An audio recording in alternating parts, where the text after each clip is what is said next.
kcisthetown.com. This is a story about DeVohn Dudley-Reese. He was a football star from Kansas City with a bright future ahead of him. DeVohn, or Vaughn, the football star, the outgoing, the energetic, the happy, the always want to do TikToks, always want to play and joke and love, and be around his friends and family. I want them to remember DeVohn as just that, not as just a statistic of a African-American young black male who was gunned down in the streets of Kansas City. Very loving, caring, outgoing. Energetic. The life. Definitely the life of the party.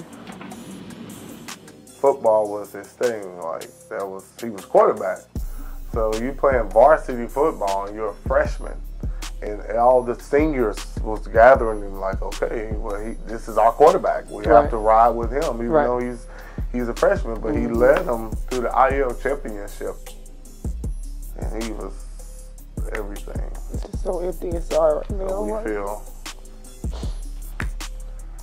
sad, I don't know. Mad, angry. People ask me that. I don't know. I ask that question. I don't know how I feel. I don't know how I feel. I don't know. I want people to understand and to know his story, and get the story and hopefully teach their kids, about what's going on in Kansas City as, young kids and young parents. But I don't want my son's murder to just be the last legacy that everybody remembers about him. And I know for a fact that those people who know him and came in contact with him and loved him and his family and things like that, I know they're not just going to remember him as the young kid, 16-year-old who was gunned down on 38th and Garfield. They're going to remember him, as I said, as the young star, the football player, the loving and energetic young man that he was. So. From a young age, he couldn't get enough of sports.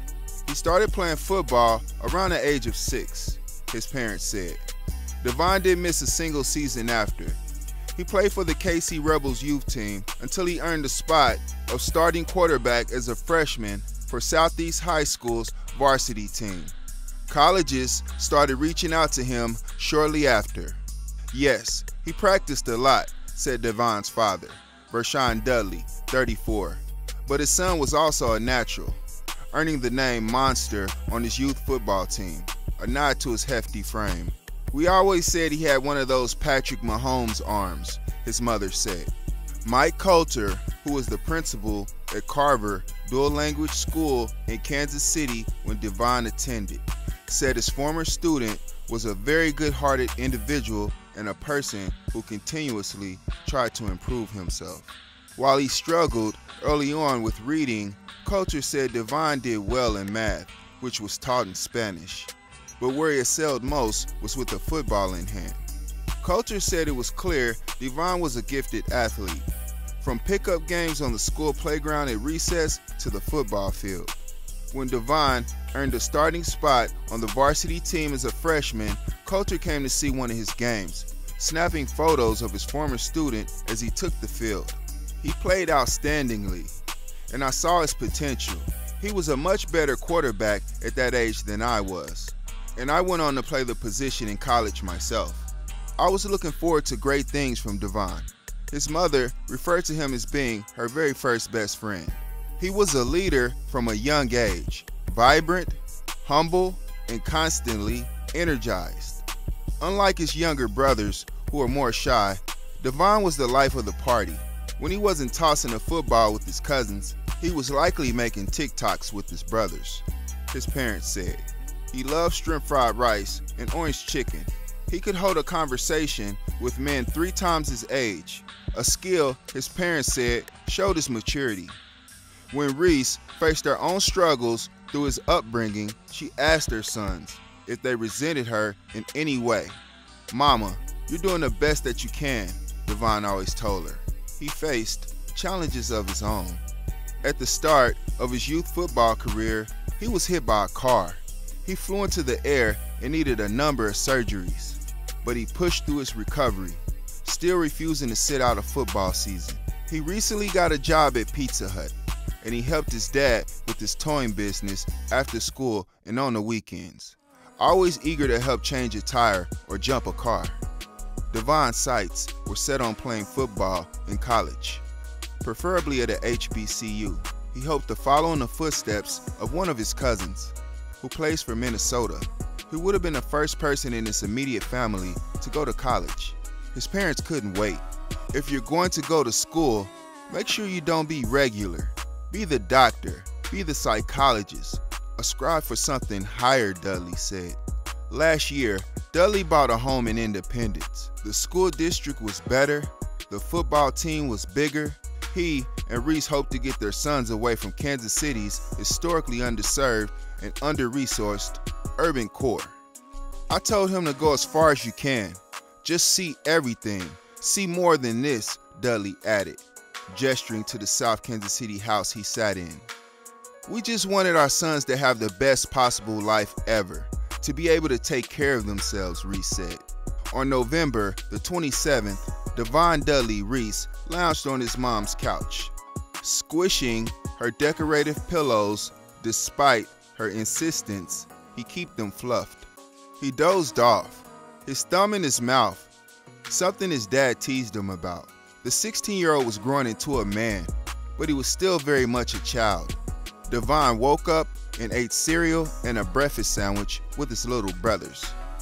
Then he headed out of the door of his mom's South Kansas City home early afternoon.